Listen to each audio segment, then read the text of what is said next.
আজকে আমি লাল শাক তুলছি আমার গার্ডেনের, মানে ছোট ব্যালকনির মধ্যেই। তো এখানে ভিন্ডি গাছের সঙ্গে সঙ্গে এখন কিছু ধনেপাতা গাছও হয়েছে।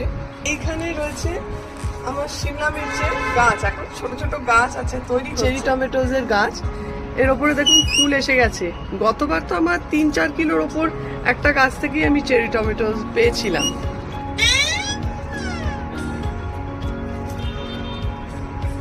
এটা আমার হোম গার্ডেনের লঙ্কার গাছ, বেশ বড় বড় সাইজেরই লঙ্কা ধরেছে।